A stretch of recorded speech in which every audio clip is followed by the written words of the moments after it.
Hello ma'am, good morning. We are Group T. Our topic today is all about gender role and stereotypes and socialization and gender identity and sexual orientation. Assalamualaikum warahmatullahi ta'ala wabarakatuh. My name is Aljamir Ulanin Pakan. Ang topic ko po all about a gender role. A gender role refers to the set of societal and cultural expectation, behavior, attitude, and characteristic that are considered appropriate or desirable for an individual based on their perceived gender. Their role are social contracted rather that biological determined and can vary significant across different culture and historical period. Ang gender role ay tumutukoy sa mga panlipunang construction na nagtatakda ng mga inasang pag-ugali, responsibilidad, katangian at gampanin ng mga individual batay sa kanilang kasarian. Ang mga ito ay hindi nakabatay sa biologikal na pagkakaiba kundi nabubuo sa pamamagitan ng kultura, tradisyon, relihiyon at iba pang institusyon panlipunan. Dahil dito, ang gender roles ay nag-iiba-iba depende sa konteksto ng lipunan at maaaring magbabago sa paglipas ng panahon.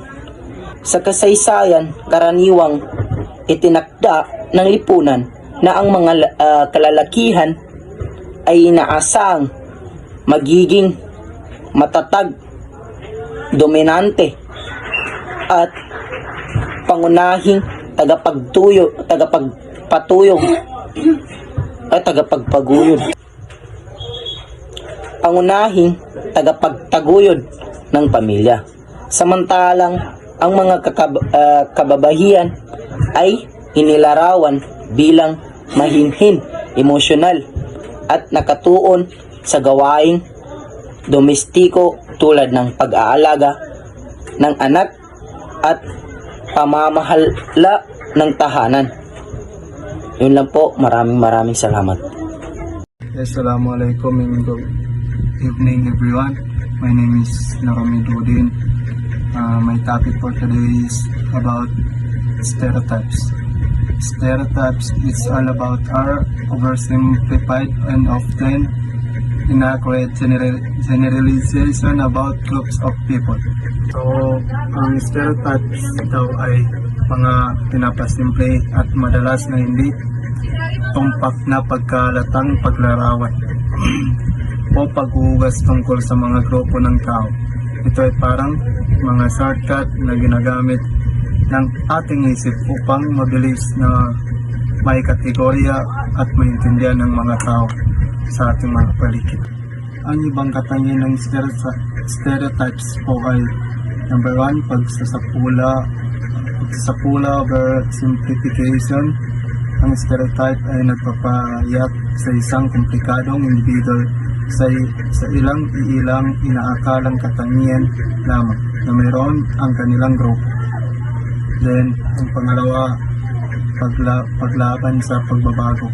Kapag nabuo ang isang stereotype sa ating isip, mayroon. Number 3, batayan ng prejudice at discrimination. Ang mga stereotype ay madalas na nagsisilbing pundasyon o basihan sa mga prejudice, mga negatibong saloobin o pakiramdam patungo sa isang grupo. At discrimination, negatibong pag-uugali o aksyon na ginagawa laban sa isang grupo. Then number 4, self-fulfilling prophecy. Minsan, ang mga tanong ay taong biktima ng stereotypes ay maaaring unti-unti maniniwala sa mga tao at kumilos na paraang nagpapatunay sa mga stereotype na binabato sa kanila. Socialization is the lifelong process through which individuals learn the norms, values, behaviors, and social skills appropriate to their society. Socialization. Ang socialization ay habang buhay na proseso kung saan natutunan ng mga individual ang mga kaugalian, pagpapahalaga, paniniwala o pag-uugali at kasanayan ng kinakailangan upang maging isang bahagi ng kanilang lipunan.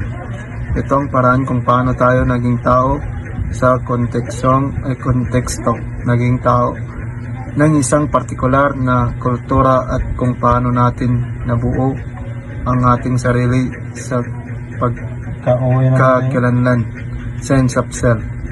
Sa madaling salita, ang socialization ay kung paano tayo tinuturuan at natututo na makisama at magma sa mundo na ating kinagalawan.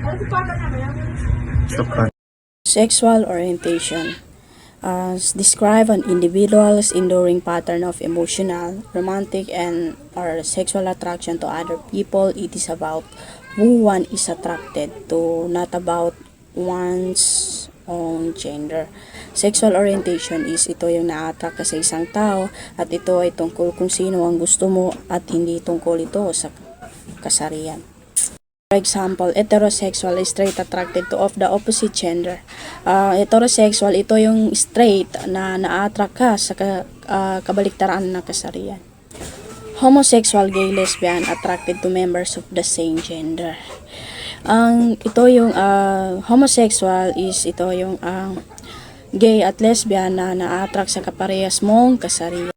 Bisexual attracted to both male and female. Bisexual is ito yung na-attract ka sa babae or lalaki. Pansexual attracted to people regardless of their gender identity. Ang pansexual ay na-attract sa mga tao ano-ano mang kanilang kasarian. Asexual does not experience an attraction. Asexual, ang mga asexual na maaaring hindi makaramdam ng pagnanais ng makipagtalik. Gender identity refers to a person's internal sense of being male, female, both, neither, or somewhere else along the gender spectrum. It is about how one perceives and labels oneself regardless of the sex assigned at the birth. Gender identity is paano mo nakikita sarili mo or ano yung pagkatao mo. Isa ka bang babae or lalaki? Ano mang kasarian na itinalaga sa iyo. For example, cisgender. Your gender identity aligns with the sex you were assigned at the birth. Ito yung kung ikaw ay pinanganak na babae, birth assigned to you at kinikilala mo ang sarili mo bilang babae, ikaw ay cisgender. Transgender. Your gender identity does not align with the sex you were assigned at the birth. Ito yung pagkakilala sa sarili mong kasarian ay hindi angkop sa kasarian na itinalaga sa iyo noong ipinanganak ka. Halimbawa, kung ang isang tao ay pinanganak na lalaki, ngunit ang kanyang panloob ng pakiramdam ng sarili ay siya ay babae, ay isa siyang transgender. Gender non-binary. Your gender identity is not exclusively male or female. Ano nga ba ito? Ang non-binary na tao, hindi kinikilala ang kanilang sarili bilang babae or bilang lalaki. Sexual orientation ay kung kanino ka nagkakagusto. For example, if nagkakagusto ka with someone at the same gender, then you may be gay or lesbian. If nagkakagusto ka with or two more gender than you, may be bisexual, with all gender pansexual. And if opposite gender lang, then you're straight. Gender identity is paano mo nakikita sarili mo or ano yung pagkatao mo. So, ang sexual orientation again, it's a outside perspective. Kanino ka nagkakagusto. Gender identity naman, kung ano ang tingin mo sa sarili mo, you look onwards naman, kita mo ba sarili mo bilang babae or bilang lalaki or di ka nakaka-relate sa dalawa. Dito pumapasok ang transgender woman, transgender men, if they're non-binary or gender fluid. And lastly, yung pinakamahalaga nating kailangan tandaan is that your sexual orientation does not define your gender expression or gender identity. For example, no, just because of isa akong bisexual, that it means I am attracted to women and I could be attracted to men. The same manner na just because woman what express himself femininely or masculine doesn't see himself as a woman dahil isa siyang bisexual.